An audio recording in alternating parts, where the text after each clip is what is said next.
You had asked earlier about the research. We're measuring coaches' ability to create connections, psychological safety, their ability to create a structured environment, their ability to develop the skills of their athletes, their ability to communicate well with them, and their ability to challenge.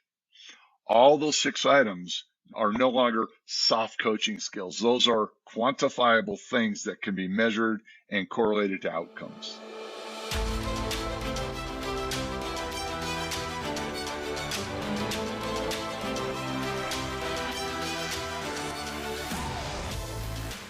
Welcome to the Cutting Edge Coaching Podcast, where we believe coaches are some of the most important teachers and leaders in the world, and they deserve to be supported. I'm your host, Luke Gromer, and every week we're bringing you conversations with coaches, experts, and leaders from across sports that will give you practical ideas and strategies that you can apply in your coaching to develop high-performing teams and high-character people. Coaches, welcome back to part 2 of my conversation with Bill Eckstrom. Bill is a leading authority on performance coaching and growth. He's the founding CEO of Ecsell Sports and the Ecsell Institute. With nearly 2 decades of experience, Bill remains a renowned TEDx Talk presenter, keynote speaker, and podcast and radio show guest. In addition, he is the author of numerous research articles and white papers, and the co-author of the best-selling book, The Coaching Effect. In part 2 of this conversation, we dive into whether or not trust and psychological safety actually improve the performance of teams, considering what our coaching elicits, and the 6 skills every coach must possess to help their teams reach their potential. As always, if you enjoy this episode and want to grab a copy of the free podcast notes, just go to cuttingedgecoach.com/podcast or click the link in the show details to download a free PDF of notes from this episode or any episode of the podcast. And we're also excited to announce that we're offering word-for-word transcripts of the podcast. If you'd like to get access to transcripts on a weekly basis, you can go to cuttingedgecoach.com/podcast to sign up to become a monthly supporter of the podcast and get access to the transcripts and other exclusive benefits. Now to part 2 of my conversation with Bill Eckstrom. Enjoy the episode. I want to talk a little bit more about some of the research that you guys have done and some of the findings. And specifically, I want to know more about the coaches and the teams where those percentages of trust-based connection, psychological safety, or other things you're tracking are really high. Is there a significant correlation to performance on the floor? Do these teams win more? Does it actually matter? Does it actually help performance? Okay. You opened up the can of worms, didn't you, Luke? Yeah. Okay. I apologize for that noise. We are not yet prepared scientifically to say there is a direct correlation to a positive student athlete experience and winning more games. No, I cannot say that. I can tell you subjectively what I've witnessed, but let me put the question back to you for a second and say, as a competitive high school coach, Luke, would you rather have 14 out of the 15 members of your team say that they've had the best experience they've ever had in a sport, and that you changed their life, and that when they get older, if they ever became a coach, they would want to coach like you and have a 500 record? Or would you rather win 90% of your games and only half of your athletes say that? Yeah, I'll take the first one. So when I get the question, it's always interesting, and quite frankly, it's a very legitimate question. Now, here's what I believe, and here's what I think someday down the road we'll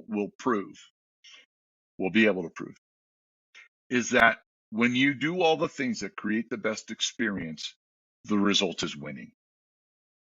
In the TED Talk, I gave an example of a coach that really buckled down into that journey.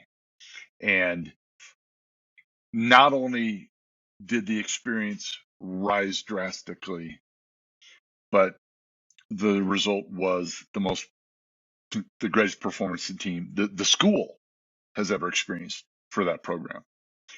When I know some of the coaches who we measure personally that score really, really high over a long period of time, then you go back, they haven't always been state champions because the high school, you can't control that. You may not have the best talent, but the question is, what is the talent you have? What level do they achieve? Have they maxed out their abilities?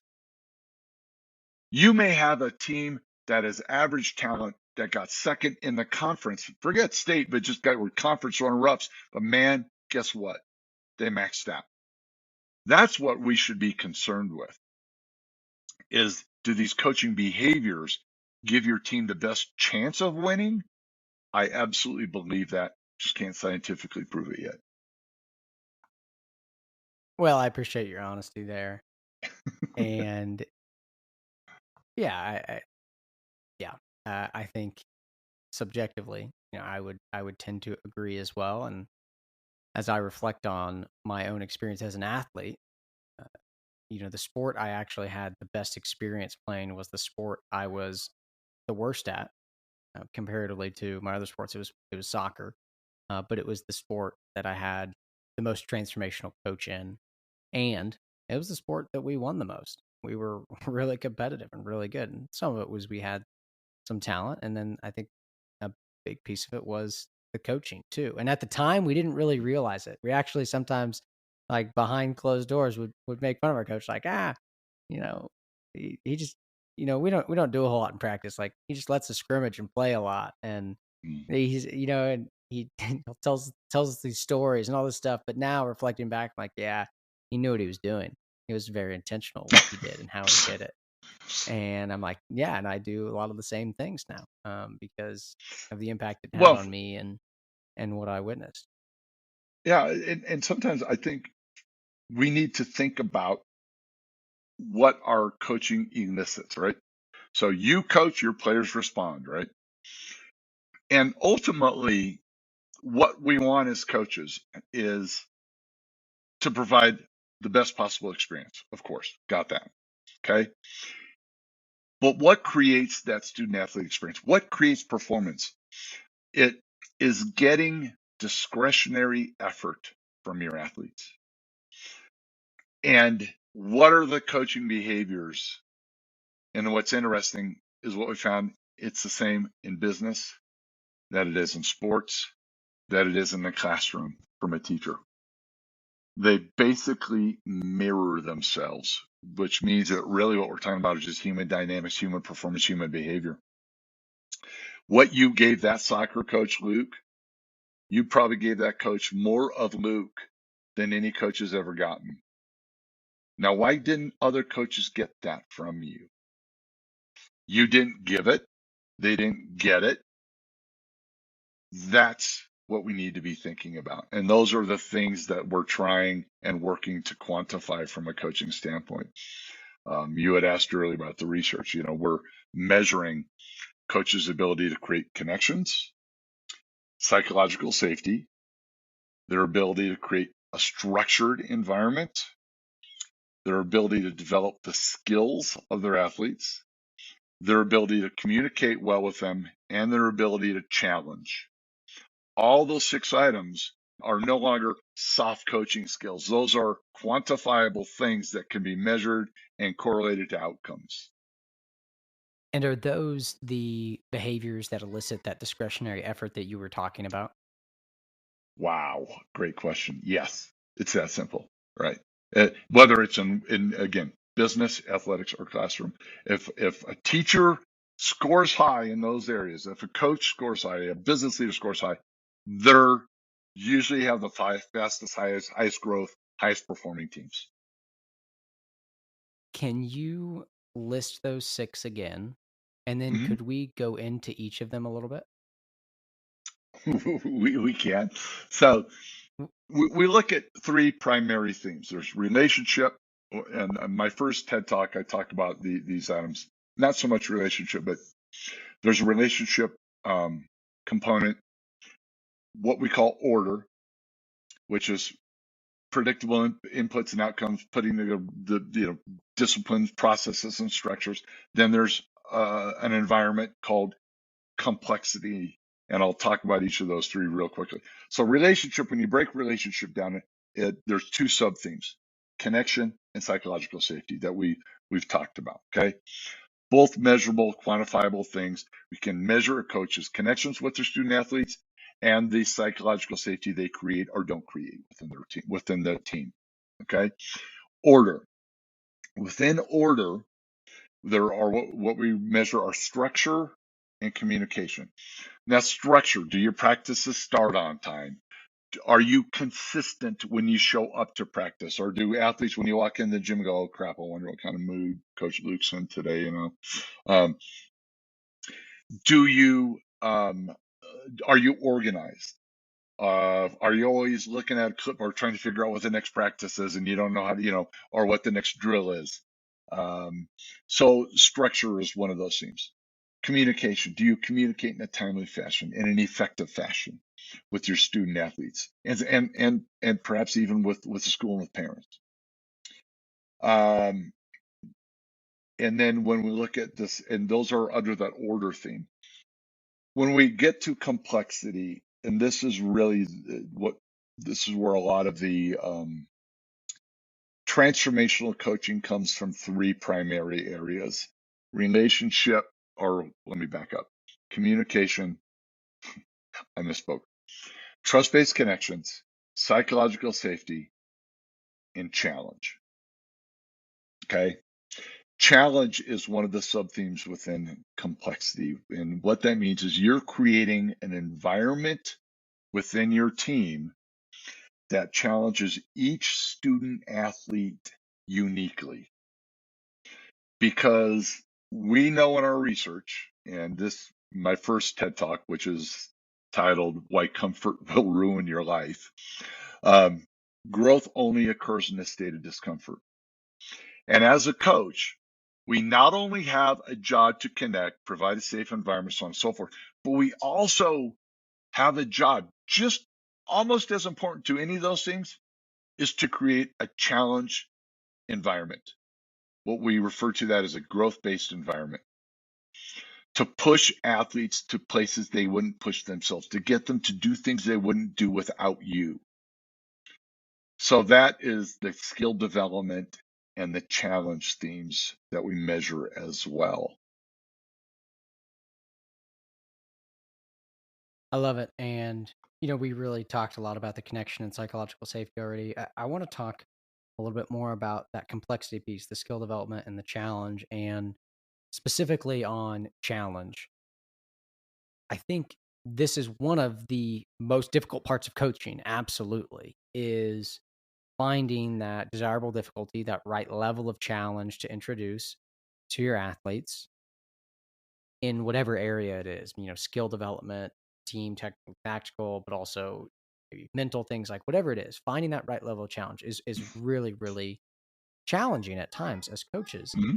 And then also when you find it, there's so many athletes that struggle to respond well to challenge. Like, challenge is uncomfortable. I think the quote you said was, growth only happens when you're uncomfortable or outside of your comfort zone. And this is true. I think we all recognize it.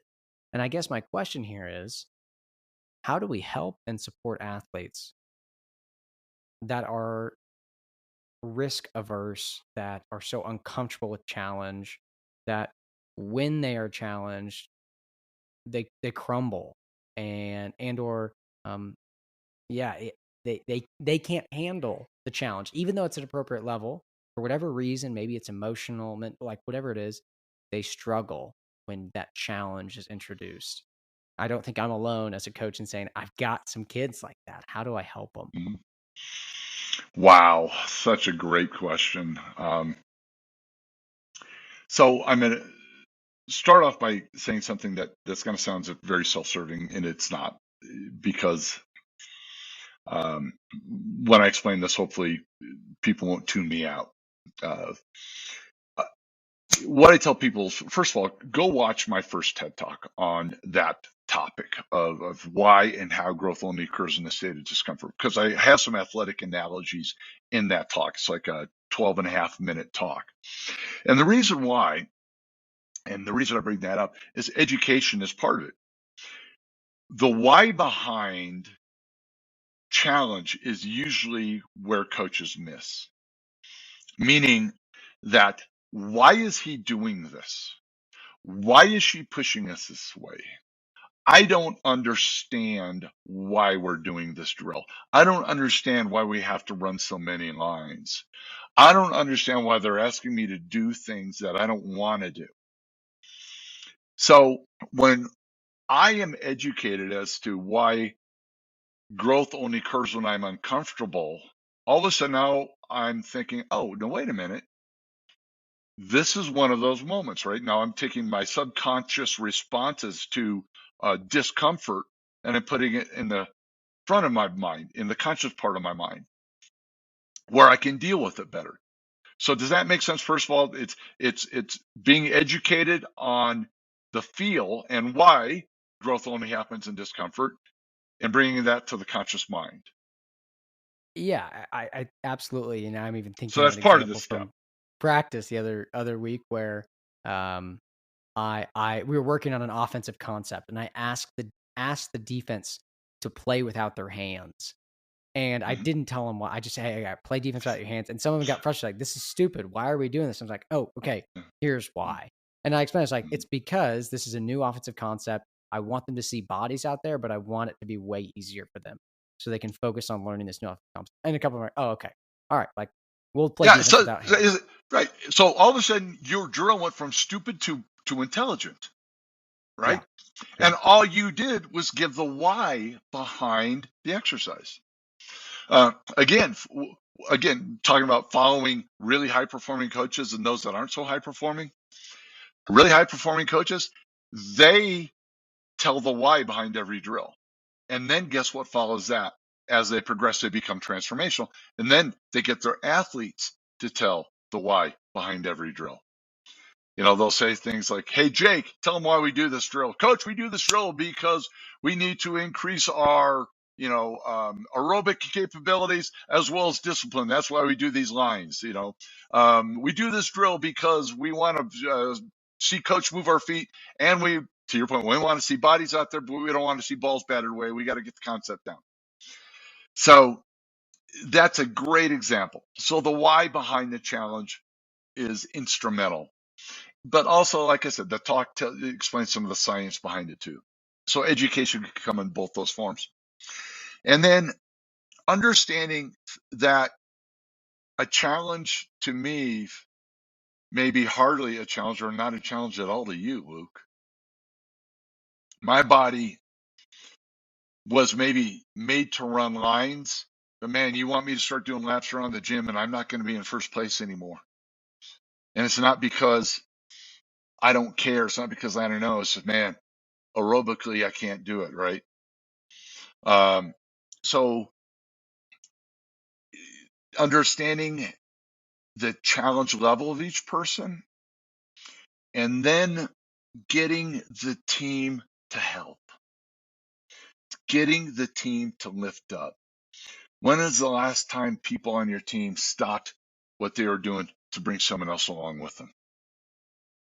Now, all of a sudden, that challenge isn't my challenge as a player. I'm not looking at you. Now, all of a sudden, I'm looking at my teammates and going, now I'm letting them down. Now, all of a sudden, that challenge is not so big a challenge because I want to keep my team. I want to be with them. I don't want to let the team down. So that's a captain or senior or teammate responsibility. So having those transformational conversations with your captains to recognize when those things happen and to be a coach at that moment. That's so good. And yeah, I think it's so important for us to really, like you said, deeply consider the individuals in front of us and what they need and what is actually challenging for you. And I think most coaches recognize that too. One of the most challenging parts of coaching sometimes is if you have a team where you have a couple players that are on the really high end, like athletically, as far as they're very skilled, or you have some on the very low end, and it can just wreck the right amount of challenge in your practice, right? One team is just Mhm. dominating, or one team can't keep up at all. And like that plays itself out there. It plays itself out with other skills as well. But I think that's a really, practical example that we've all experienced is, okay, like now this game is too easy for one team. They're not getting better, right? Or it's too hard for another team. They're anxious and they're not able to perform well, right? One is bored, one Mhm. is just all riled up and the anxiety is going because this task is too hard for them. And so I think it's really important that we consider deeply in our coaching, how do I try to hit that right desirable difficulty, that right level of challenge for everyone on my team as much as possible, which is so hard. Luke, it is, but the difference between good and great coaching or great and elite coaching, it's not that much. It's pretty small, but what it takes to close that gap is really, really challenging. And the only thing by the way, your response was spot on. It is so hard to be unique in your coaching across, John Wooden said, I used to think I started off coaching saying I had to coach all 15 of my athletes the same way. He goes, I've never been so wrong in my life. What I realized shortly after I started coaching, I had 15 players in my varsity team. I had to have 15 different coaching styles. But back to the challenge thing, Luke, it's also acknowledging the physical versus mental, meaning that there are some, I mean, I had a daughter, you could challenge physically and nobody could out tough her. When it came to a mental challenge, man, she just fell apart. So it's also knowing that because there are physical challenges, some athletes will excel. Then there's mental challenges. There's like, I don't know. I'm just breaking apart. It's finding that uniqueness too. Absolutely. Well, Bill, this has been fantastic. Before I wrap it up, I have 3 quick rapid fire questions for you. You can answer from your experience actually coaching teams. You can answer from your experience, coaching leaders, coaches, whatever you want to do. I think that the answers may be pretty similar regardless of context for you. But the first one is this: the most fun part of coaching is Changing the lives of your student athletes. Easy. it's powerful. I wish I would have known blank before my first coaching experience. I wish I would have known how important relationships, including meaning connections in the sex sector. I wish I would have known how important those were, how foundational they were to everything in coaching when I first started coaching. Absolutely. That's so good. And the last one, I know I'm successful as a coach when I know I'm successful as a coach when I can take the space between stimulus and response and use that wisely.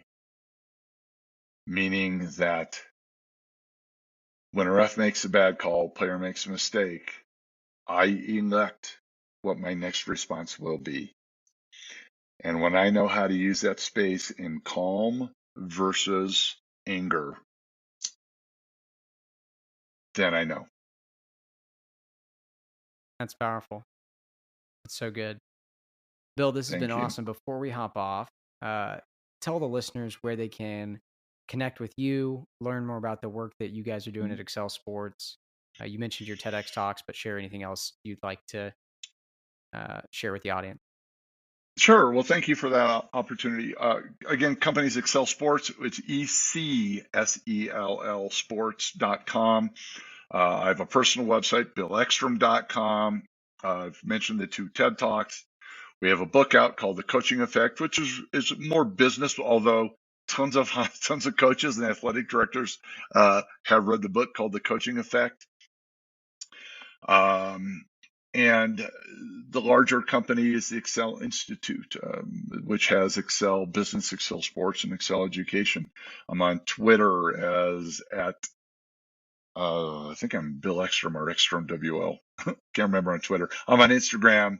I'm on LinkedIn. I'm all over those social media platforms. And if people connect with me or reach out, I always respond. Always. Awesome. Well, coaches, we'll put links to those in the show details. And again, Bill, we appreciate your time and thanks for all that you shared. Coach Gromer, you've been a treat. Thanks so much for having me on today.